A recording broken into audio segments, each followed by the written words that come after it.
продолжаем разгоны по поводу журналов. Мы тут спорили по поводу... У нас тут физик-теоретик. У нас есть физик-теоретик, который сидит в дальнем углу, его плохо видно, вот смотрите, вот он. Вот физик-теоретик есть, вот физика-теоретика нет. Да. И на чем мы там холиварили? Что притяжение к Земле... Короче. Как на клетку действует отсутствие гравитации? На клетку, в принципе, никак. Оно больше действует на весь организм в целом. То есть тебе нужна гравитация, потому что у тебя жидкости текут в определенном там... направлении, понятно. Да. У тебя кровь начинает разжижаться сама по себе, она такая менее... Кальций, бла-бла-бла. Кости начинают разрушаться. У тебя организм устроен таким образом, что если ты даешь на него нагрузку, он под нее приспосабливается и становится сильнее. Как только нагрузка пропадает, твой организм быстро в желешечку превращается. И кости, и все. И плюс у тебя там есть же еще радиация. Ну вот, она накапливается в организме. То есть, если, ну, грубо говоря, почему там на орбите были астронавты, которые год тестировали себя в таких условиях? Потому что в среднем, для того, чтобы, насколько я понял, долететь до Марса, там надо 1 или 2 года. Что-то не очень долгое, вот такое. Но опять-таки, понимаешь, там крышулька у людей. Улицы, там вся эта фигня. Но был эксперимент по поводу того, что людей заперли под куполом на 2 года. Вот такой был эксперимент. Ну, типа, вот они 2 года в коллективе там около 10 человек должны были бы прожить. Вот, у них была там более-менее замкнутая среда. Вот им надо было... Читала. Ну, короче, там полная фиаско была. Вот, они там через год посрались, ну, там, короче, в течение года они уже нормально там посрались. Они там уже на... Причем их подбирали. Да, то есть там устойчивые люди, которые... Устойчивости, политическим качеством, то есть уже сразу формировали уже полную информацию. Потом сам купол начал разваливаться, вот, потом условия эксперимента быстро нарушились. Ну, короче, эксперимент был не очень чистый и неудачный. И абсолютно неудачный. То есть факт, что кто-то долетит за год там в маленькой капсуле на Марс, там приземлится, погуляет, сфоткается и прилетит назад, ну, на текущий момент маловероятен. Ну, причем, понимаешь, даже... Ну, роботы еще назад не возвращались, ну, господи. Да. Давай начнем с простого. То есть давайте отправим робота, он погуляет по Марсу, сделает селфи и прилетит. Вот, и сделает это раз 500, вот, и потом мы будем знать, что человек тоже более-менее. Пускай хотя бы раз, потом, 2 и 3. Потом можно сделать с собакой, например, то же самое. Ну, то есть, если мы можем робота поднять наверх, то, в принципе, и собаку можем. Все понятно. То есть, все это понятно. насколько это дорого будет? Раньше этот проект оценивали, ну, когда полетали на Луну, проект полета на Марс оценили в 300 миллиардов. Ну, такие, типа, ну, было бы у нас 300 миллиардов, то мы бы легко слетали. Окей, берем инфляцию сейчас, это деньги, которые... Сейчас это нормально, то есть на тот момент это было прям, я не знаю, то ли треть, то ли половина вот вообще этого ВВП Америки. И они такие, типа, ну, мы, конечно, можем. Ну, один раз и последний. Один раз, и наша экономика умерла. И последний раз, да. Да, давайте, чтобы не зацикливаться, возьмем другой журнал. Мы ушли туда, глубоко в физику. Да.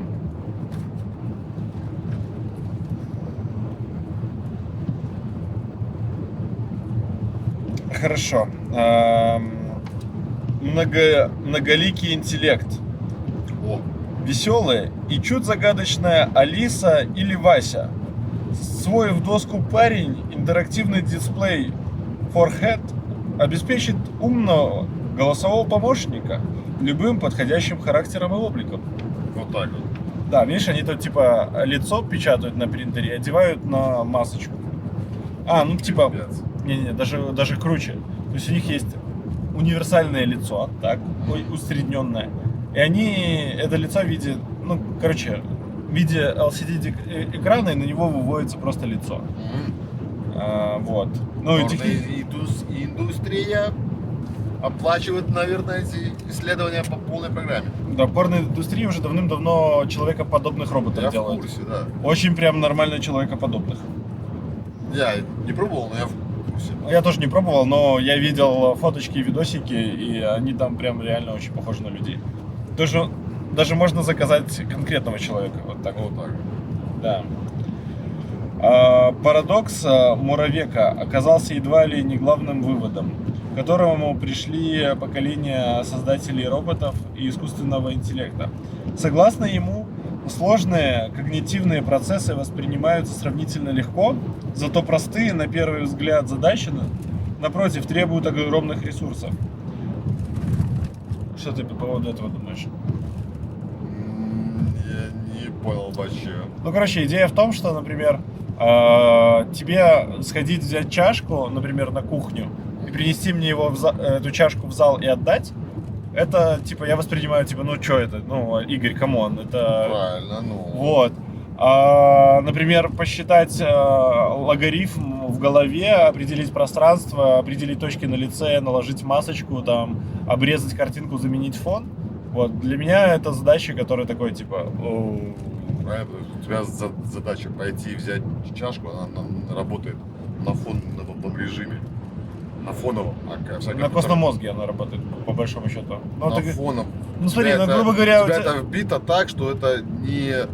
То есть настолько экономично это все использует твой мозг, что он тебе даже не выводит, как ты это делаешь. Просто все. Ты это делаешь и все.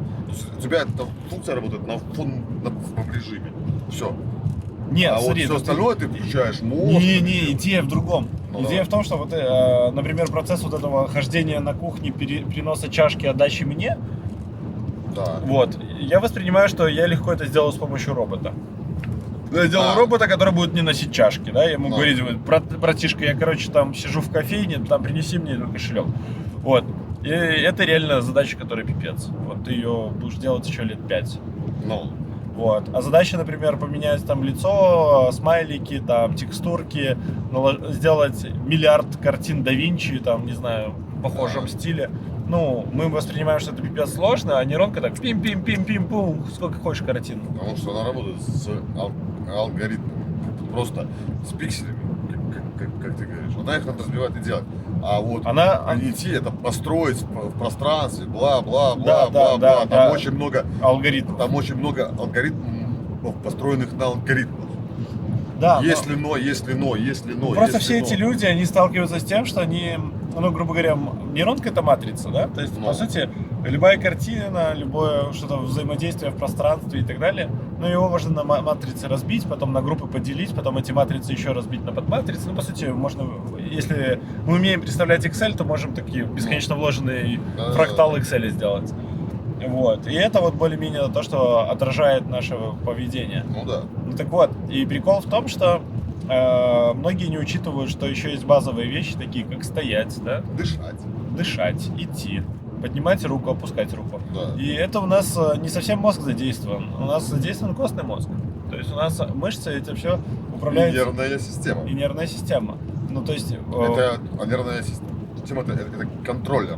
То есть у тебя должно быть положение тебя в пространстве, положение твоей части тела в пространстве относительно да, еще балансировка тебя, этого всего. Плюс изменение баланса при изменении геометрии. Потом еще тебе надо распознавать пространство, в котором ты находишься, например, это кухня или зал, где ты вообще. Ну и на самом деле мы потихонечку туда приближаемся, но и, судя по роботам в Boston Dynamics, для них уже вот это вот стоять, ходить, прыгать, там, кувыркаться, для них уже это, типа, ну, вчерашний день. Я когда видел, когда он сделал, как это называется? Переворот? Не сальто, а поворот? Не сальто, а этот... Вокруг своей оси. Да, ну, в вертикальной плоскости это сложно. Это сложно, то есть тебе надо реально, чтобы у тебя ось была идеально, ну, не идеально ровная, чтобы ты мог ее поставить на землю, не упасть на бок. То есть это очень сложное движение даже для человека. Ну не насколько я понимаю, у них робот умеет компенсировать свое отклонение. Тогда то есть, если у него уж нарушилось, он там как-то перестроится и... То есть у меня есть свою геометрию. Да, и он неплохо там умеют чувствовать, я так понимаю. Ну, это. Они молодцы, то есть, ну, грубо говоря, они сейчас создали нервную систему и создали вот этот костный мозг, вот. А дальше сейчас они напичкают в него уже поведенческие штуки, вот. Но именно работа, например, с ориентацией в пространстве, но это, блядь, это тяжело.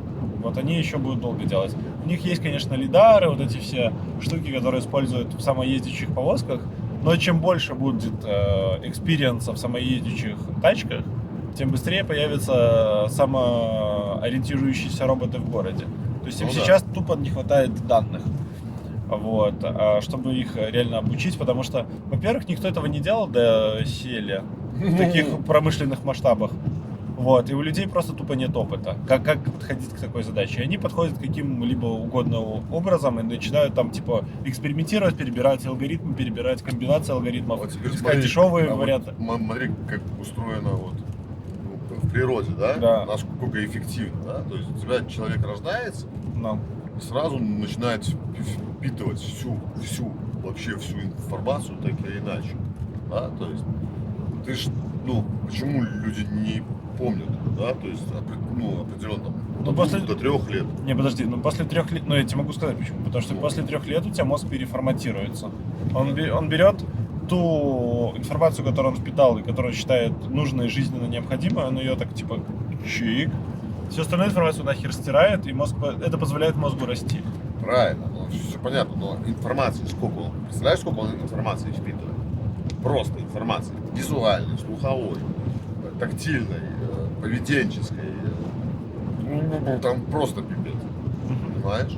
Да. И плюс это еще накладывается на ДНК, то есть на твою личную геометрию, которая изменяется, на характер, который там у тебя формируется. Поэтому у тебя второй раз еще мозг форматируется, где-то, по-моему, либо в 13, либо в 14 лет. Ну, это называется пубертатный период. Но у тебя там мозг тоже нормально форматируется. Конечно. Вот. И поэтому ты можешь там вообще целиком забыть все свое детство технически. Ну, технически.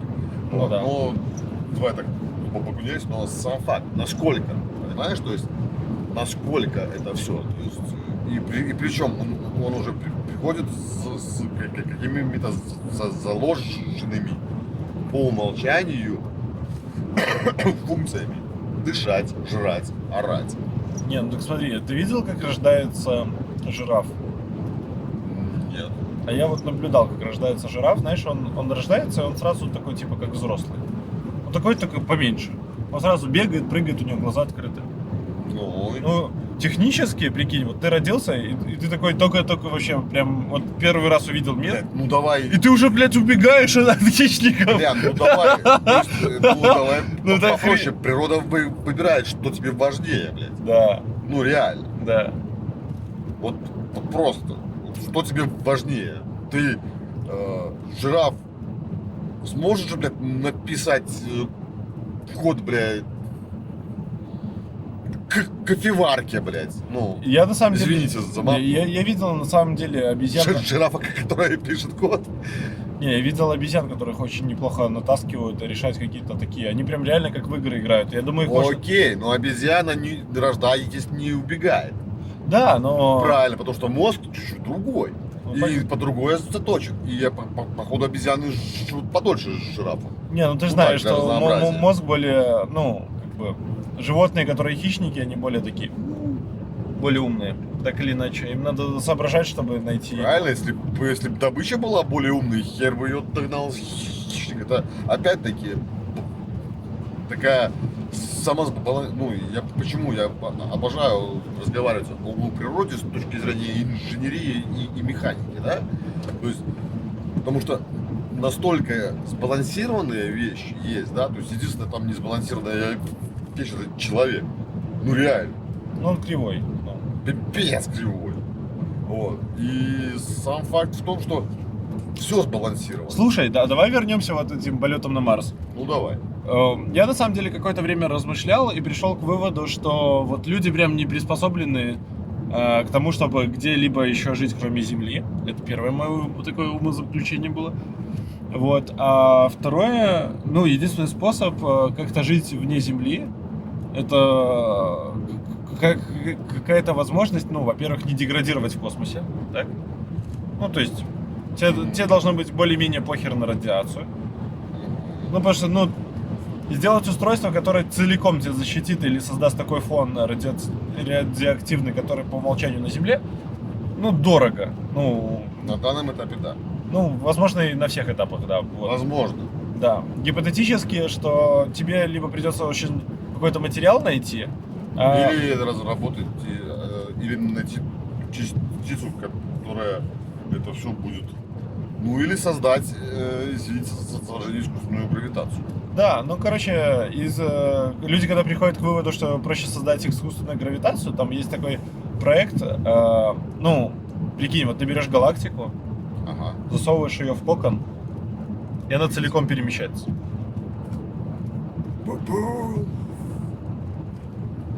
Созвездие на перешейке Ориона. Да. Да-да-да. Ну, короче, перемещается целая галактика, и ты как бы вот можешь как бы путешествовать так в космосе. Ну, и в целом ты такой со своим солнцем, у тебя все зашибись.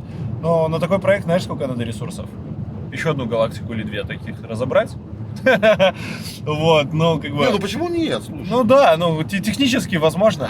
Ну, блядь. Да, были бы ресурсы, вот. Я тоже так думаю, что херня вообще. Да, вопрос. еще пару проектов, это те, которые, знаешь, типа крутятся как-то, ну, колесо какое-нибудь. Ну. Чтобы была какая-то внутренняя гравитация, но Ну опять же, это больше похоже на правду. То есть, ну там, конечно, там, Ну, там Марс, тоже- там и пипец. ну, там тоже ресурсов надо практически с Землю, чтобы это что такое создать нормальных размеров, чтобы люди могли путешествовать по космосу таким образом. Ну, и плюс тебе надо всегда какой-то источник света, ну, либо искусственный, либо где-то брать энергию. Ну, грубо говоря, если ты отлетишь на приличное расстояние от Солнца, ну, твое количество энергии прям, ну, очень сильно сократится. Ну теперь смотри, давай с тобой так, Из нуля ее получается вот так не вот, получится. давай с тобой вот так вот по тем вещам, Короче, по тем- я пытаюсь вывод сделать. Давай. И по итогу я пришел к выводу, что вот эти все проекты, ну, они намного сложнее, чем на самом деле поменять человека, вот. Потому что, ну, грубо говоря, ты можешь вырастить генно-модифицированного человека и убрать у него вот эти все проблемы. Но есть животные... Не все. Ну, я вот долго думал, а было бы прикольно вывести хладнокровного человека, как крокодила такого. Системы другие, там очень, понимаешь, то есть тут. Ну, прикинь, он такой типа спит, когда Ты не- холодно, ты и не- бегает, нет. когда жарко. А такие есть. Прикольно было бы. Егор, прикол в том, что анабиоз как таковой есть у человека. Он слабенький. Литургия, извини, родной, это не слабенькая вещь. Ну, Тебя это... настолько останавливается, что это реальный анабиоз. Но это срабатывает какая-то фигня в мозге, просто тупо. И настолько все просто замедляет все процессы. То есть это как вот, ну, спячка у медведей, у лягушек. То есть, Не, тоже- спячка у лягушек, давай вот хладнокровных не Ну прикручивать. да, и- Просто хладнокровных я тебе в азоте заморожу, и потом разморожу, Ну, и все с ними окей, будет окей. хорошо. Не, ну здесь, понимаешь, ну у хладнокровных другая механика. Да, но по идее Совсем можно... другая механика. Ну, прикольно было бы вывести хладнокровного человека, которого тоже можно было бы в азоте замораживать и размораживать, и, в принципе, он уже более приспособленный для путешествия. Ты понимаешь, что это надо менять очень большую структуру. То есть Но это нам... ну, давай сделаем ну, это проще... автомобиль без колес.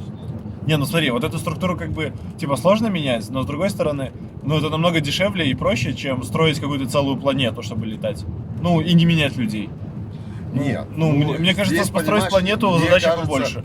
Мне кажется, что эти две задачи, в принципе, весят одинаково. Но способы изменения людей, они А плюс-минус давай я тебе уже скажу, понятны. Там вот построить такую вот, типа, летающую галактику, да, и вот сделал вот именно человека вот такого модифицированного, да, то есть, как по мне, там, но, если и или, в принципе, одинаково. Ну, вот по решению задач технических. Не, ну да. смотри, давай. То есть вопрос стоимости, ну, я не думаю, что это будет вопрос времени, ну, я тоже не думаю, что это будет там несопоставимо в веках, да. Ну, я думаю, что это будет, сопоставимо, десятилетия, что раньше. То есть, не знаю, но понимаешь, что геном сам по себе, по сей день, еще непонятен. Его уже, когда его там расшифровали? Не, ну так его постоянно, его сейчас ускорится, это расшифрование. Правильно, Егор. Оно будет ускоряться, Оно просто... будет ускоряться. Они сейчас уже научились чистить очень много от каких-то патологических болезней. Да, но вопрос в другом. Они сейчас научились. Но что-то убираешь, что-то возникает, другая взаимосвязь возникает. Другой набор. Ты понимаешь, у тебя вот это вот все, то есть, ну, блядь, со всего этого генома, да, то есть, ну, будут два практически одинаковых, то есть, отличаются это люди между собой. Сколько? 1%. 1%. Или там меньше процентов. Или меньше процентов. Это все люди. А насколько разные, да? А, кстати, из прикольного, да? Ну, знаешь этих, как его, не кроманьонцев, а неандертальцев, да? Которые более массивные, более крепкие. Да. На самом деле, если смотреть на построение черепной коробки и вообще общее строение тела, то они были намного более совершенны. Да. Вот. Но в чем прикол? Их убили. Нету ни одного человека, у которого бы хоть как-то совпадала ДНК с кроманьонцем. Во всей той базе, которую накопили люди, ну, в банках ДНК. Ну, все же сдают кровь плюс-минус. Ну да. Вот. Ни у кого нет. То есть технически их просто истребили. В какой-то момент люди, которые поменьше, попроще, ну, знаешь, и вероятность того, что истребили еще кучу других подобных людей, ну, грубо говоря, явно были какие-то подвиды такие, более там какие-то другие. Вот, ну, скорее всего, их истребили. А почему? Потому что вот эти маленькие лысые люди, вот, голые, да, они достаточно злые и агрессивные существа, как показывает практика. Мало кто да вонючий. Да. Вот, ладно, едем дальше. Я потом, возможно, нарежу это все. Возможно.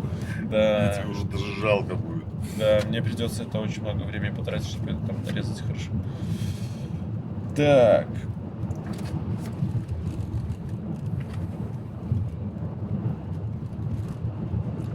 Так, что-то ничего не цепляет. То они что-то керхером моют. Киборги. Сегодня и через 500 лет. О, замахнулись. Да, вот рассуждение, да? Ну, просто они обсуждают, по сути, фильм «Алита». Смотрел? Ну, крутой фильм. Я просто случайно как-то вспомнил, у меня был флешбэк такой дикий. Я в лет 8 видел аниме, по которому они снимали. Я такой, типа, вау. Мне прям настолько оно в душу запало, что мне потом очень глючило долго.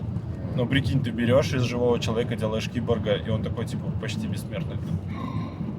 Прям круто вообще. И ты такой, почему все люди не стали киборгами? Я маленький вообще не мог этого понять. Вот, ну ладно. В декабре на экране вышел новый фильм Роберта Родригеса «Алита. Боевой ангел». Научно-фантастическая драма по мотивам манги японского художника Юкита Кисиро. Пропасть между богатыми и нищими существует буквально наверху. Не зная заботы, живет город хозяев жизни. Внизу едва сводят концы с концами обитатели трущоб, работники фабрик, снабжающих небожителей.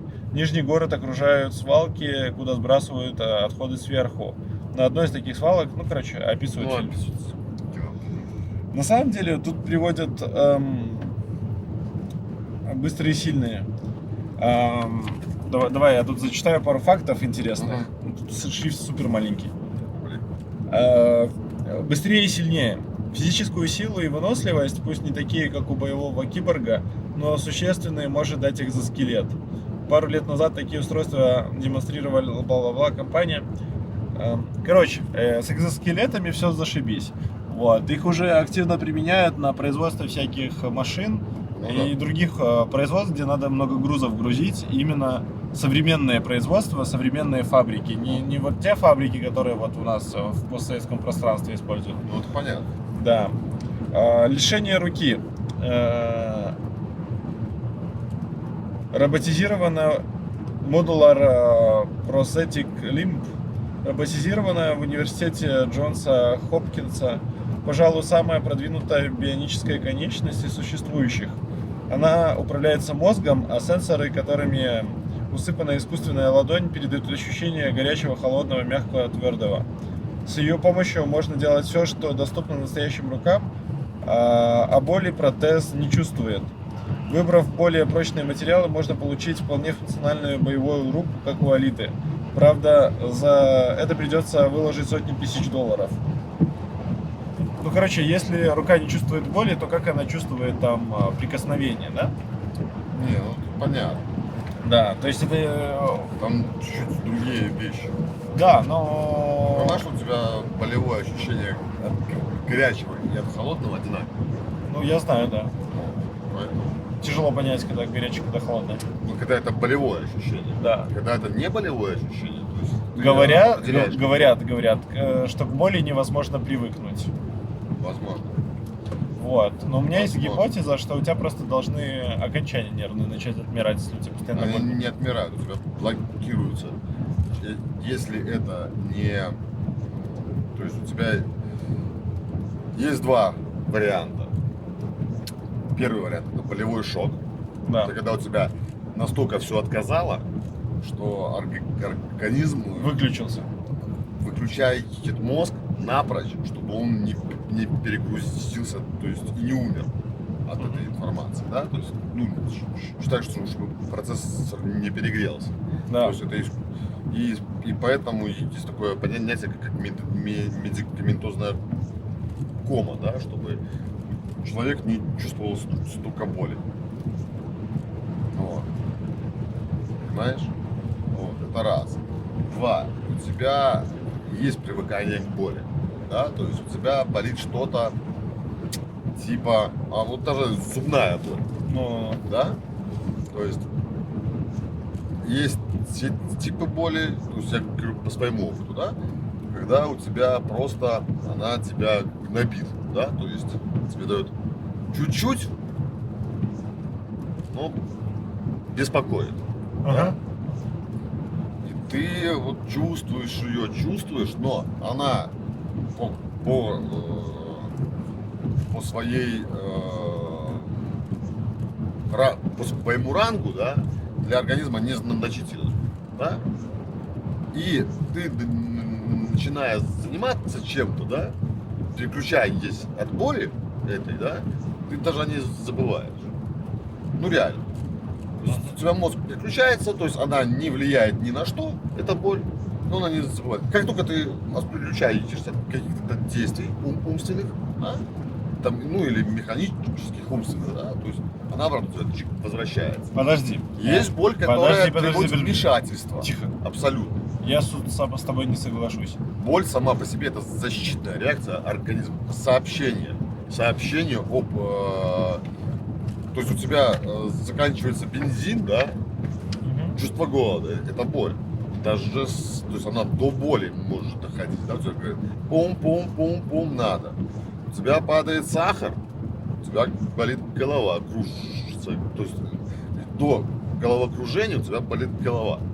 Обязательно. То есть и тебе хочется сладенького что-то пожрать, да, у тебя падает сахар, да, то есть тебе надо обязательно что-то сожрать, то есть тебя организм сигнализирует.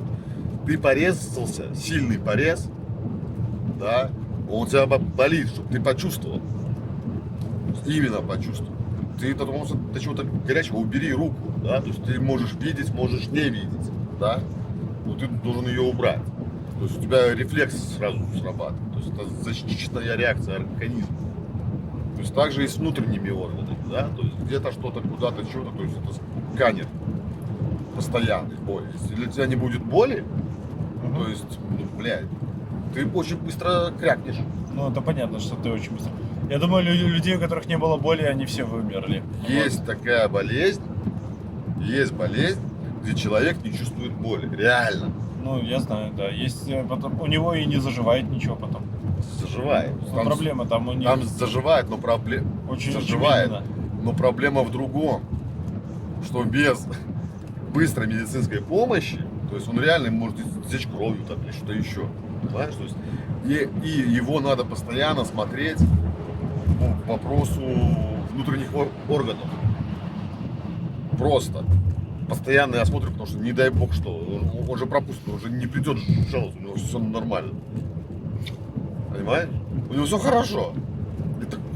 Шел, все хорошо, а у него там, блядь, 3 инфаркта, 5 инсультов, ну это я уже так.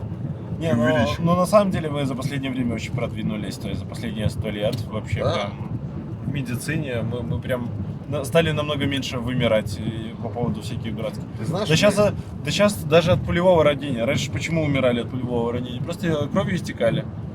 Вот. Да. Ну, тебя вот привезут с огнестрелом, а ты уже весь такой вытек. смотря от какой пули. Ну, я не знаю, в скажу, живот, в брюхо Я куда-нибудь. тебе скажу, что это не совсем так. Американцы теряли очень много своих бойцов. Мгм. Знаешь, из-за чего? Ну. Они повышали давление. То есть у тебя рана, у тебя сочится кровь, у тебя падает давление. Ну, логично. В системе идет сбой, у тебя падает давление, чтобы у тебя не вытекал твой электролит, блин.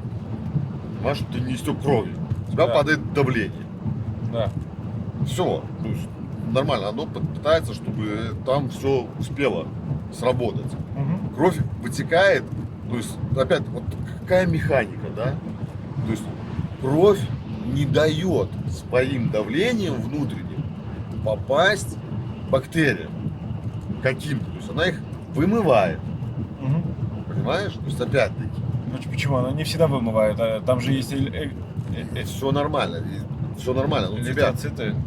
они тебе заживляют, закрывают рану. Нет, там же Они еще есть иммунная система, которая борется Иммунная с этими. система борется, но Но это тебя просто из-за жрет. давления она не пускает дальше. А, Понимаешь? То есть она вымывает, у тебя остается только маленький очаг, где они там дальше все это херачат. Так они же херачат и свои, и чужие клетки. Бам-бам-бам-бам-бам-бам-бам, да? То есть временная латка, это вот ее кровяная. То есть, ну опять-таки, то есть, система офигительная, да? То есть основанная на физике. Понимаешь? ну, странно было бы, если она была бы основана на математике. Да. Ну, потом математика это вообще чё? Ну, В нашем мире все основано на физике. Американцы Игорь, все свою- на физике. Я в курсе. Как бы по-другому не работает. Ну, по-другому никак. Да. I'm sorry. Ну, сожалению. многие экономисты думают, что на На экономике... долларе все. Это да, это еще финансисты, но ни хера физика. Да, к сожалению. Физика, учите физику и будете знать Да. и экономику, и финансы, все, что хотите. А если еще и математику будете учить, то па-па-па-па-па-пара-па. Вы подумаете, что нахер эти люди. Вот, вообще, в принципе. Ну ладно, не суть. И, понимаешь, они ставили как капельницу и повышали давление. Так. Из-за этого сердце не справлялось, Мгм. и они крякали. Удобно. Охерительно, да? Да, весело. То есть они тратят кровь, плазму. Бам! Круто, да? Не, ну это нормально, Игорь, это нормально. Ну смотри, чтобы мы вот сейчас вот катились на телеге вот этой самоездячей, прикинь, сколько людей умерло. Знаешь, что я тебе Вот. скажу? Вот при всем при том, да, то есть у моей бабушки она делала из свиной желчи какую-то фигню. Да? Пюре. Нет, ну такая мазать. Угу. Да? Знаешь, что самое прикольное? Ну, помогало? Офигительно. Да я прям уверен, что раньше они делали из всякой фигни. Понимаешь? Лекарства, и они прям сильно помогали. А весь прикол в том, что, понимаешь, у меня ощущение такое, что мы, наш вот род человеческий, да, отказываясь от чего-то исконного своего, да, от каких-то вот этих вот мыслей, смотря куда-то в будущее, не оглядываясь, не просто не оглядываясь, а не беря ни с собой ничего сзади, наоборот, не приобретаем больше, а теряем больше. Мы что-то приобретаем, что-то теряем. На самом деле... Вопрос, да. Подожди, Да. ты вот сейчас напомнил, мы же смотрели как-то с тобой про грибы, такой подкаст. А, Джо да, Рогана, помню. да. Ты меня так хотел еще от заикания вылечить. Да, отлично Накрыть способ. меня грибами, повезти куда-то. и Чтоб тебя еще молния ударила. шахнула. Сразу закончил заикаться. Я против. Заодно и зарядился бы, преисполнился энергией. Ну, мне пока и так хватает нормально. Короче, там он рассказывал интересную историю про то, что, ну, раньше же очень много, ну, в деревнях у них же не было лекарств. Да. И очень много всего они делали на основе мухоморов, там мицелия, они все правильно вымачивали, выпаривали. И Я не знаю, какими чудами и экспериментами они пришли к выводу, что вот это вот помогает, а вот это вот не помогает, это помогает от того, это помогает от всего. Но явно куча людей умерла по дороге, пока они вот изобрели какой-то такой спасательный способ. Потому что я читал вот дикие вещи, которыми лечились люди там буквально там 200-400 лет назад. Начиная от пиявок, заканчивая там просто кровоиспусканием при любом поводе. Это Европа, ты не забывай, это Я Европа. понимаю. Но вот парень как рассказал, что очень много лекарств, которые были разработаны на грибах, которые были доступны. Ну, как бы, у тебя ж не было ограничений, типа, конечно, эти грибы. Вот. Их просто забыли. Да. Потому что, во-первых, тебе запретили ими пользоваться, потом прошло пару поколений, и все. Понимаешь, меня вот эта вот тяга за длинным рублем или долларом, меня она бесит, да, то есть из-за этого просто очень много народу тупо умирает, беднеет, нищает, Нет, понятно. несчастный, да. У нас То есть половина и мы говорим, то есть мы ушли в абсолютную технократию, Не, мы еще пока не ушли в абсолютную да, технократию. практически у нас Через... машины, Подожди. машины. Вот посмотришь через лет 20, и вот тогда мы уйдем в полную Я технократию. думаю, будет откат. Ну ладно. Ну, посмотрим. Я пока не верю, что будет откат. Я пока верю, что вот у нас сейчас... Подожди, у нас последние лет 10-15 была глобализация, там, Алиэкспресс везде. Я сейчас уверен, что мы начнем вот... В каждой маленьком уголочке, закуточке появится свой какой-нибудь Алиэкспресс. Конечно. Своя какая-нибудь копия там Гугла. Маленький там, не знаю, уютный, что еще, Netflix, да? Вот. Да. Все эти глобальные корпорации, они так или иначе их почикают, и они станут поменьше. Конечно. Мы уйдем от глобализации, вот что произойдет. Конечно. И, скорее всего, еще... Революционным способом, без проблем. Да, еще, скорее всего, позакрывают чатики, ну и... Ну, это вряд ли. Не, я имею в виду, сегментируют по зонам. Чтобы ты не со всеми там срался в интернете, а с какими-то группками. Ну, не факт, кстати, не факт. Это сейчас будет сложно сделать. Ну, Это вполне- сложно, это вполне сложно. реально. Это надо, чтобы была какая-то война капитальная. Это очень сложно. Ну, Это короче. реально сложно. Но смотри, то есть не с технической точки зрения, а смотри, именно они с же все, которые- политической и... С политической, да, нужен моральной. повод. Нужен повод, чтобы так сделать. Так какие там нужны поводы? Ты представляешь, чтобы совсем посраться и закрыть у себя внутри? Не знаю, Россия взяла, посралась и закрыла все внутри. Не надо, ля-ля. Ля-ля-ля. Не надо. Ну смотри, у них теперь все свое. Слушай, в Китае там все свое, все закрыто. И китайцы сидят в Фейсбуке, блядь, и везде. Иди попробуй. Егор, это система. Если где-то есть какая-то маленькая дырочка, там будут все. Подожди, ну так дырочка там будет, но там будут не все. Вот, например, в России запрещен LinkedIn, и я думаю, ну и всякие такие подобные сервисы. Они Да ладно, у меня в LinkedIn русских, ну просто толпа. Не, ну он реально запрещен, ты можешь сейчас попробовать зайти, и вот он не откроется. Тебе надо VPN ставить, дополнительные усилия прикладывать, чтобы... Понятно, что дырочка типа есть, и дырочкой будут пользоваться, но ей будут пользоваться не все. Вот ей будет пользоваться Егор, 20% смотри, активных людей. послушай, да, то есть Но. для тебя в Беларуси что-то... хороший интернет это норма, Для меня норма, да. понимаешь? Я привык. Для иностранца это вау! Ты приезжаешь куда-то в другую страну. Сюда, и ты- например. Ну, нет, В какой-то другой Смоленск. ну да, и ты такой, да, блядь, надо что-то творить, что-то Эдж. делать. А для него, у него здесь такой же интернет, как у тебя в Беларуси, но только он тратит дополнительные какие-то ресурсы. Для него это нормально. То есть вопрос дела привычки, Егор, извини. Я понимаю. То есть это не принципиальный вопрос. Хорошо. Вообще, то есть Хорошо. если есть дырка, тебе это надо, там будут все. Не, ну если... Все. Не, если кому-то надо, там точно... И твоя вот это вот, то, что там надо кого-то там почекать, это impossible бесполезно, полнейший. Ну, не знаю, посмотрим. Мне на самом деле любопытно, что вот произойдет после того, как реально вот эту сеть с тысячами спутников, которые сейчас выведут на орбиту, запустят. Но их будет не один Илон Маск, там прям реально конкуренция разворачивается. Ну, это все строится к 5G. Без этого 5G невозможно. Не, пускай строится, почему? Им, ну, грубо говоря, мы как-то... Помнишь, я Подожди, тебе мы обсуждали говорил, это... что сейчас весь шпионский вся шпионская фигня начнет строиться именно на процессорах, на обработчиках. То есть кто владеет процессором, кто владеет Каким процессором? кто Кремнием? кто владеет железом, Ну, тот и будет иметь всю полную информацию. Вот реально. Потому что софт, все это, конечно, хорошо, корпорации все, конечно, хорошо, но там все очень, откровенно, там все очень можно найти. В процессоре, ну, там есть проблема найти. нет никакой проблемы. Типа кто? Не, проблемы вообще нет. Есть специальные челики, которые сидят и прям Да-да, ищут. есть, согласен. Но они, конечно, они когда находят, само собой, но не сразу улетают. Есть, да. Да, Егор, все это есть, да.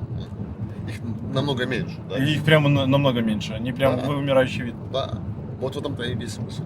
Понимаешь, то есть, ну, ему дадут 200 миллионов, блин, миллиардов. И будет сидеть молчать. Да. Не, ну, на самом деле не так все, как ты рассказываешь. Вот. Потому что есть еще. Ну, ты забываешь, что среди всех этих айтишников есть еще тупо гики. Я согласен. Он будет сидеть, ему похер будет на деньги, он просто вот Да. найдет и сразу выложит. Да, да, так поэтому и сколько сидит там, сколько уже процессоров на этом погорело. Ну, реально. Ну, они же поработали и нехило. Они поработали нехило, да. Этого хватает, почему нет? Пускай дальше копает. Не, ну так понятно, да. То есть тут же вопрос гандикапа по времени. Ну понятно, но смотри, если ты делаешь такой процессор, кто-то его явно делает. Вот это человек и Конечно. узкое бутылочное горлышко. Или ты будешь делать, как в этих шпионских фильмах. Нанимаешь команду ученых, они что-то разрабатывают, и ты всех казнишь. Не, ну и Егор, ты же понимаешь, что это все можно даже логикой разбить на такие задачи, которые... Ну понятно, что они типа... Ты пилишь вот такую задачу, а мне надо задачу вот эту Она будет решать. пилиться Столько. 10 лет. Пускай она хоть 50 лет пилится, так похер. Ты Конкуренция мне очень часть высокая. сделай, я тебе буду еще башлять, чтобы ты еще дальше. В этом же году вот AMD очень в прошлом сильно обвалила рынок этих процессоров, чипсетов и прочих. Они почти потеснили и уничтожили Intel. Ну как, в своем каком-то домене этих пользовательских компьютеров. Но они взяли цену в 2 раза рубанули. Ну Почему? вот когда у тебя видеокарта стоила там косарь условно, в среднем такая нормальная, они такую же за 400 забирают. Вот просто вот так. И то же самое произошло с процессорами десктопными и прочее. И просто они бы быстрее вышли на какие-то свои технологические там уровень. Да, но А почему Intel так не сделал? А Intel просто придерживал цены и рубил капусту. Вот. всегда так жадность порождает бедность. Да. И теперь Ничего они, нового. теперь они в догоняющих. Единственное, что у Intel огромный спрос на сервера. Вот, они за счет серверов им похуй. Ну, у них все равно экономика сильно покосилась, потому что от них начало отказываться большие поставщики, переходить на AMD, ну просто там дешевле, блин, ну в 2 раза алё. Ну, вот. И у них реально там акции резко рухнули. Ну, и они прям пытались даже уже там... Ну, мне показалось, что их кто-то купит, вот. Понимаешь, вопрос в чем? Когда твои данные собирает какая-то Цукерберг, Ну, это одна сказка. И когда он их обрабатывает? Когда ты ему сам пишешь, да? не, ты что? Давай я тебе так скажу. Давно уже Цукерберг не просто собирает данные. Там уже очень много... Они все дырки, которые есть у тебя в железе, в софте и прочее, они их стопудово используют. Да, без проблем, я согласен. Вообще 200%, верничок. Егор, я согласен. Google, если ты ставишь на телефон Chrome, там еще что-то, вот, будь уверен, что там он в фоне что-нибудь куда-нибудь передает. Вот. Ты им не пользуешься, он куда-то что-то отправляет. Вот. Особенно на андроидах. На андроидах, если есть Play Market, вот, который ты приложение ставишь, ну, посмотри, сколько он всего отправляет. Я понимаю. Если Да. там есть какая-то кнопка «Обновить», в этот момент все данные твои улетают. Ну, так, например, делает Viber. Вот, они копят данные маршрутизации, там какие айпишники и прочее. По сути, все точки, откуда ты подключался, по сути, по сотам они могут определить, как ты вообще перемещался. Ну Они да. все эти данные отправляют себе, чтобы строить быструю топологию и более дешевый коннекшн. Все ради нас. Все ради вас, да. Но технически они обладают достаточно, ну, такой приватной Понятно. информацией, где ты что бываешь. Не, я понимаю. По сути, можно последить, да, как ты именно по городу такие все, ходишь. вау, Вау, такие вау. все, типа, ай-яй-яй, но что-то там с ними пыхтим, там что-то делаем. А представь, сколько Google всего имеет. Конечно. У меня знакомые проводили эксперимент, они перед устройством обсуждали какую-то тему, ну, типа там плавки, и потом смотрели, как им таргетированная реклама начинала лететь через какое-то время. Никто ничего не слушает, да. Вообще никто ничего не слушает. Ну, явно используются бэкдоры, особенно микрофона, это очень важно. Сейчас они, видишь, за счет нейронок и за счет того, что появились сервера с видеокартами и, грубо говоря, у того же Гугла и прочих ребят уже давно стоят квантовые компьютеры, которые немножко разгоняют вот эти всякие вычисления, обработки. Ну, там не совсем настоящие квантовые компьютеры, такие, которые миллиард кубитные, да? Ну, там такие псевдо. Но они свою функцию все равно ускоряют, там в десятки, ну, сотни раз нормально там все разгоняют. Вот. Ну и вот эти распознавания речи, оно стало дешевым. Ну и, следовательно, подслушивать за тобой стало выгодно. Конечно. А вот, теперь смотри, да, то есть, но в конце концов, да, я смотрю, что идет сейчас технология на выдавливание вот этого всего из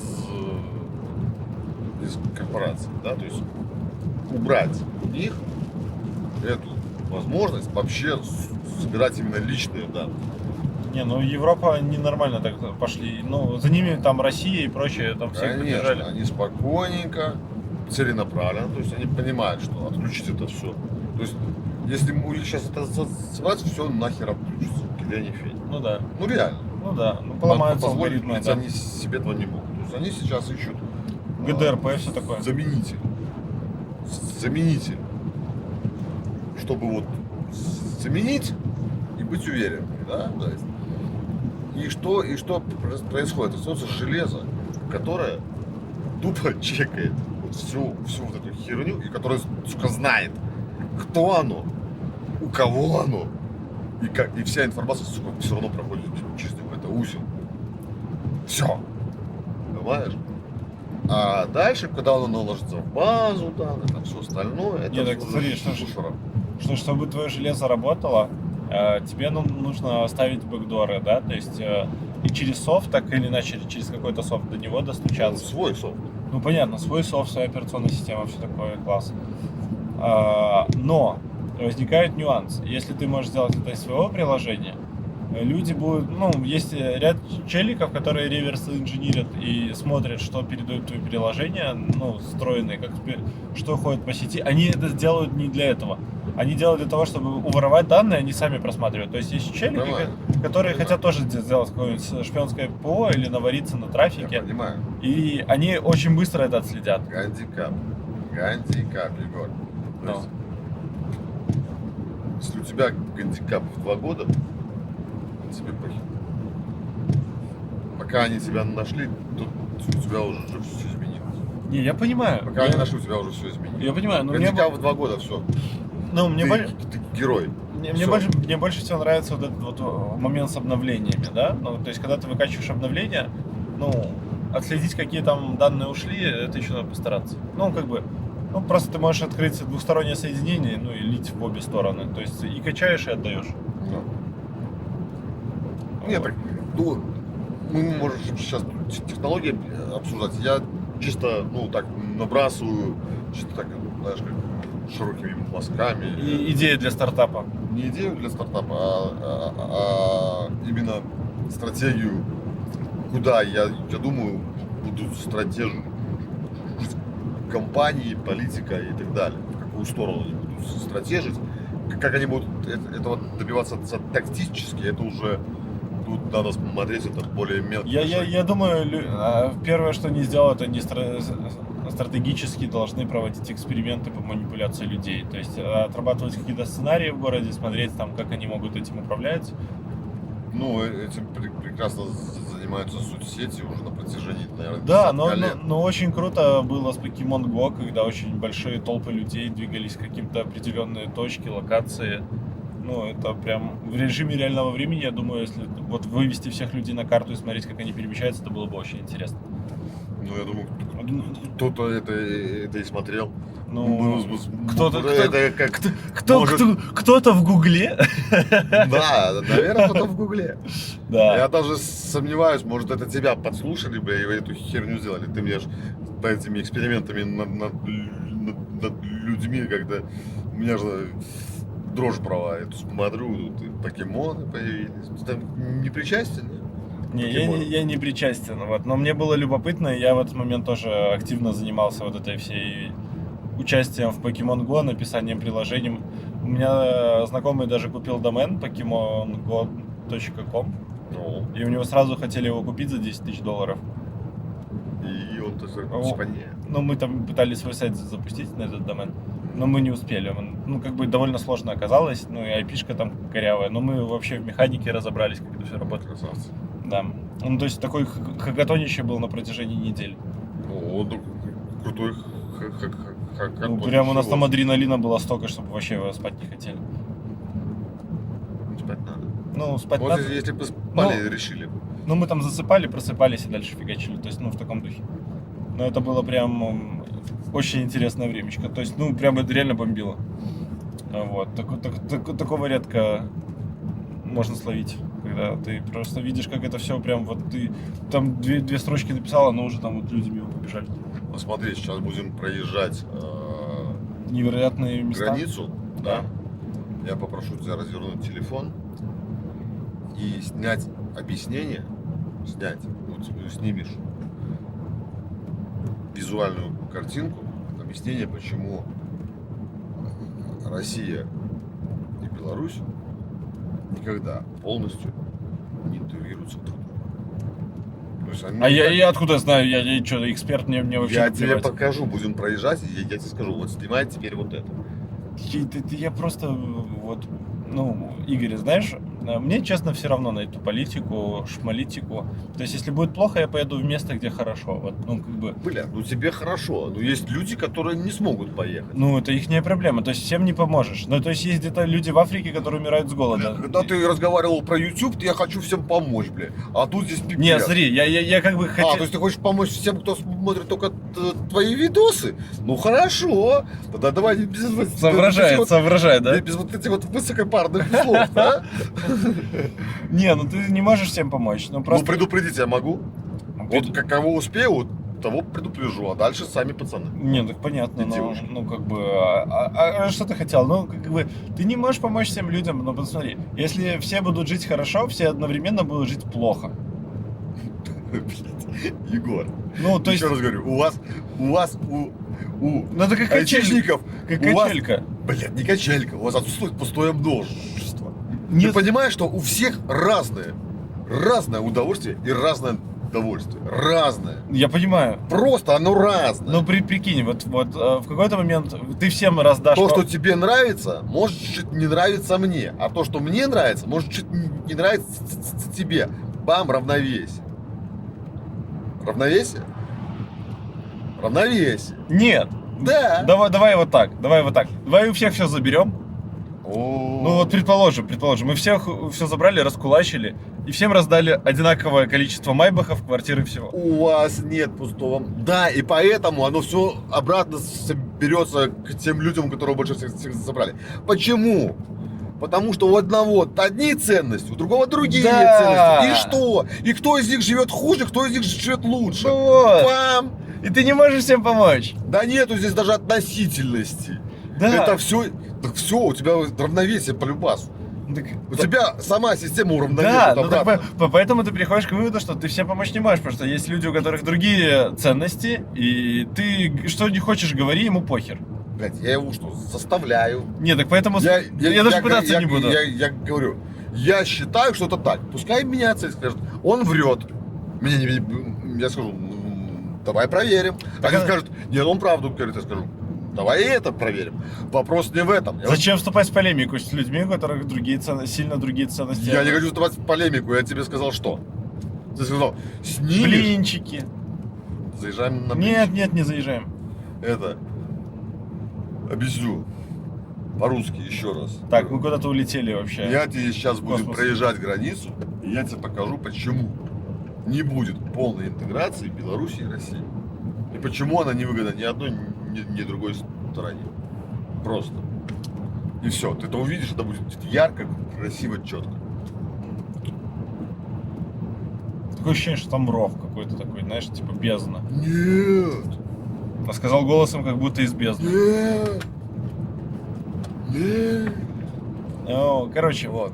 Ладно, что там мы до этого осталось? Мы обсуждали какую-то интересную тему, а тут начал со своей политикой. Не лезь ты со своей политикой. Это не моя, она твоя. И Обсуждаю ее на всех. кухне, вот. Ну, как бы, ну... Поехали, вернемся с блинчиками, зайдем к ним на кухню и будем там обсуждать с ними же. Да, ну просто политика это такой узкий домен, который интересен далеко не всем. Это очень широкий домен, который влияет на все. Ну, он влияет на все, но по большому счету... Он влияет на твои же базы данных, он влияет на все. Он влияет на все эти сертификации, на всю эту фигню, на все, что можно позволить корпорациям, что нет. Он влияет на это. Ну, он влияет, понятно, что он влияет на твою жизнь, так или иначе, То есть косвенно. и я, извини, как молодой стартапер, блин, обладающий каким-то бэкграундом в аналитике и политических, в том числе политических там решений и всего остального, я просматриваю, куда можно двигаться и где можно подливать монеточку, понимаешь? Ну, Где можно влиться, где можно не влиться. А ты сам знаешь, что в IT всегда говорят так быстро, что надо бежать. Да, потому что те, кого ты догоняешь, они просто уже давно там просто тупо идут. Потому что они видят, они когда-то ползли, чтобы их никто не видел, пока все остальные бегут где-то. Потом идут. Это такие, точно, у нас идея, тебе так раз выкатили эту идею. А, кстати, Надо бежать. Кстати, мне очень прикалывала идея, смотри, вот, ты же можешь, ну, почему-то все отбрасывают, ну, знаешь, стратегия, ну, все же конкурируют так или иначе, Ну, плюс-минус. всегда. Ну, если представить абсолютную конкуренцию, это где каждый житель города конкурирует с любым другим жителем города, и они как бы вообще не объединяются в группы. Вот это абсолютная конкуренция. При абсолютной конкуренции, типа, проигрывают все, вот, потому что, ну, ты слишком много тратишь ресурсов на конкуренцию. Вот. Ну, это даже если... Помнишь, мы про соцсети говорили? Конечно. В соцсетях это прям очень сильно видно. Вот каждый типа модель, там каждый типа вообще, ну, Ну да. вообще пуп земли. Вот. И из-за этого они сильно рвут жопу, чтобы быть, ну, чуть-чуть лучше, чем все остальные. Это практически абсолютная конкуренция, которая не ведет ни к чему. Ну да. Вот. И я почему это вдруг вспомнил? Что? Блин, мысль потерялась. Абсолютная конкуренция, все в городе абсолютная.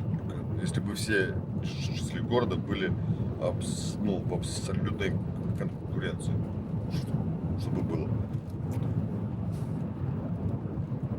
Ну, ты вот такая была подача, Ну, это подводка была. подводка. Да, но я Ты мысль ушел потерял. на соцсети. И потерял мысль. Бывает и такое. Ходи, ищи. Вот. О чем ты говорил? Я говорил, что политика влияет на все. То есть, и что, когда бойцы говорят, что надо бежать, чтобы оставаться на Так месте. вот, я хотел сказать, что если все абсолютно конкурируют, даже, ну, так или иначе все конкурируют, то почему-то зачастую все сбрасывают со счета, ну, недобросовестную конкуренцию. А с недобросовестной конкуренцией можно очень веселые вещи делать. Ну, вот у меня как-то друга вызвали в суд, потому что у него знакомый как-то услышал про его сервис, а у него был такой сервис типа презики бай. Ну, прикольно. Да, он продавал презики, ну, типа такая Uber-доставка презервативов. Оригинально. Да, гениально. Ну, есть интересные друзья у меня. Не, почему нет? Оно даже ему нормально денег приносило. Ну, почему нет? Вот реально, кстати. Да. И, короче, в какой-то момент у него друг, так ему понравилось название, что он бегал и, ну, и рисовал граффити везде вообще, там, на асфальте, Ага. ну, и писал везде презики бай, вот такой. Ну, его челика по судам затаскали нормально. Ну, так, мысль, да? Ты берешь какой-нибудь Еврооп, ты везде бегаешь, пишешь Еврооп, телефоны, контакты, стрелочки. Какой-то, ну, предположим, да? То есть любую компанию берешь, и вот ты можешь ее нормально подставлять. Не, вопрос вот, понимаешь, в чем вопрос? Службы безопасности компаний больших, да, то есть они это трекают очень четко. Понимаешь? То есть реально, то есть вся работа службы безопасности, да, то есть большой компании, это не вот эти вот пацаны с бэджиками, которые стоят, предъявите вашу сумочку там, да. Нафига, если там нет отдела аналитики раз, который может быть не намного меньше, чем этих вот пацанов с бэджиками, типа. Если там нет оперативной службы, это те, которые топчут, бегают, нюхают, общаются, то есть такие вот пацаны в поле, да, то вот вся работа вот этих вот с бэджиками, предъявите сумочку, бесполезна. Ну реально. Это чисто вот охранник в магазине, все. А так любая работа службы безопасности строится, первое, из оперативных данных, второе, из аналитических данных. А очень часто и наоборот. Сначала идут аналитические данные, потом их проверяют именно уже... Вот, ну, короче, мне вот мысль пришла про недобросовестную конкуренцию. Ты же можешь специально толкать своих конкурентов, чтобы они протестировали какую-то твою гипотезу. Такие есть, почему нет? Ну, такой типа... Шахматы. Ну, конечно, вот. Ну, Шахматы это добросовестная конкуренция или нет? Ты вроде бы все делаешь по правилам. Не, ну ты его подталкиваешь делать какой-то ход. Ну, почему нет? Да, делаешь ему там, типа, вот смотри, вот это так выгодно, там, на 3-5 шагов его просчитал, как он походит, и такой, типа, сидишь, блядь, побеждаешь. он же сам делает. Нет, Почему понятно. это недобросовестная Не, ну, конкуренция? понятно, ну... Ну, да, но ты можешь ему скормить грубо говоря, сказать, мы сейчас будем закупать айфоны в Китае, это очень выгодно. Ну и, грубо говоря, там сходить в баню с какими-то своими друзьями, рассказывать, да вот мы там, ну, типа, знаешь, как, типа, директор, да? И вот друзья такие, блин, он там пойдет, наверное, шарит, наверное, провел аналитику, а ты такой, типа, почесал голову и такой, понимаешь, возможно. недобросовестная конкуренция. И вот они побежали, закупили, а ты сидишь такой, типа, ой, не получилось. Это пофиг. Недобросовестная И они разорились. конкуренция это то, что связано с уголовными вещами. Реально. Не, ну если ты скармливаешь фейк, и они Скармливаешь ведутся... фейк, пофиг. Я играю Почему? в покер. Покер-фейс. Хочешь верь, хочешь нет. Мы сидим с тобой за карточным столом, это условия игры. Извини, родной. Не, ну а ладно. вот если я отравляю его продукцию. Не, но это не так, это не весело. Нет, так я тебе говорю про недобросовестную конкуренцию. То, Не, что ну ты так... говоришь, это нормальная конкуренция. Не, так можно ему и контрафакты, и наркотики Слушай, подбрасывать, но, божечки. Это недобросовестно. Это уже прямо нормальное Это и недобросовестное. есть недобросовестная. Не, ну тут ты его прямо конкуренция. нормально Ты подставляешь. его вставляешь. Ну. Ну реально вставляешь. Это не недобросовестно. Ну. Ты просто его вставляешь по закону. Ты это сделал от его имени. Ну. Вот, ты его вставил. Не, ну так не интересно. А, правильно. А вот то, что ты говоришь, Ну это многоходовочка это такая. многоходовочка, это бизнес-стратегия, блядь, извините за выражение. То есть, хочешь покупайся, хочешь нет. Мы с тобой сидим, играем в покер. Ну это весело. Ну, по крайней мере... Ну так это нормальная конкуренция. Я за него решение не принимаю. Он решение принимает сам. Всё. Конечно. Ну, После этого какая-то недобросовестная конкуренция. ну да. Он может то же самое со мной Слушай, а чем мы делать. так катимся? Ну, А тут 60 километров ты ограничения. успеваешь считывать знаки? Бля, извините, родной. Ну ладно. Окей, разобрались с недобросовестной конкуренцией. Понимаешь, то есть ты, может, чуть-чуть неправильно понимаешь конкуренцию. Потому что бизнес это покер. Ну, это понятно. более всего. Мои карты, твои карты. Я не вижу твои карты, ты не видишь мои карты. Ну иногда ты видишь. Мы видим раздачу. Ну, здесь можешь показать, можешь нет. Не, ну смотри, вот люди, которые через интернет играют, ну ты, грубо говоря, ты можешь играть, ну, у тебя на столе 5 своих ноутбуков, а у чувака один. Ну, может. Ну да. и все, и ты типа видишь Ну, весь сам стол факт. почти. Вот это уже недобросовестно. Это вообще недобросовестная, да. Конкуренция, да, то есть, опять-таки, если он мухлюет в карты, да, то есть, опять, недобросовестная конкуренция. То есть, все, что вне правил, недобросовестно. Все. То есть если на не грани вне прав- закона, Подожди, а если на грани на правил? грани это, смотри, есть граница. На границе это все еще граница. За границей это уже за границей. Это ж мы смотрели с тобой про баскетболиста, который любит подставлять ребят. Да. Он слишком хорошо знает правила. И он такой, No problem. он такой, типа, этим охренеть как пользуется. То есть Подайте на меня в суд. Всё, какие такой проблемы? бежит, типа споткнулся, кинул мяч отскочил, улетел там, Да? еще что-то, получил фол, еще сам забросил по дороге. Бам, почему И нет? на чуваке свалил там, и все, и нормально, плюс 5 очков. Ну не подходи к нему вообще тогда. Да, ну он прям так, ну, неприятный тип. Ну ты Ну, такой, ему страшно просто получить травму, поэтому сразу... да, он кидать такой, типа, извини. фол, ну, все понятно. Или Вот, там знаешь, из рук мяч выбил такой, типа, и Понимаешь, это побежал. вот опять вот мы... вот Он на грани сейчас- просто играет. Мы сейчас с тобой вернемся, вот как природа вот выворачивается, вот просто выворачивается. У него есть фобия, но и есть желание. И блядь, создается конструкция, которая ему позволяет осуществлять и одно, и второе, что в принципе противоречит друг другу. Не, Понимаешь? на самом деле, если у тебя сильная боль, именно такая психологическая сильное противоречие, у тебя мозг может исказить реальность. Ты можешь перестать воспринимать мир таким, Да, и будешь, извини, родной, выглядеть как ну, как Наполеон. креативно, блядь. Не, на самом деле, вот читал Точка зрения влияет. интересную историю читал, про что женщина так сильно страдала, что у нее мозг исказил ее реальность, Это нормально. и она попала в реальность, где у нее каждую ночь рождался ребенок. Ой, это просто И она рассказывала об этом, типа, смотрите, у меня вот новый ребенок, и ей прям было хорошо. И врачи такие думали, ну, типа, стоит пытаться с ней что-то проводить, или ей Или вообще нет? хорошо? Да. Ну, возможно, ей так лучше. Да. Вот, и, возможно, ей было прям намного хуже, и вот так ей вот хорошо. Ну, типа, мозг ее вот так защитил. Тогда Защитная реакция такая. Говорю, все эти вещи это реально защитная реакция. Да. Всегда. Вот все эти вот большие вот какие-то сдвиги куда-то. Это все всегда именно защитные реакции. То есть я разговаривал там с многими и психологами, и психиатрами. Говорит, понимаешь, вот приходишь к мысли, да, что а чего ты его лечишь? Вот реально. Зачем? И зачем, да? То есть когда приходят вот, ну, психологи и психиатры, там вот разные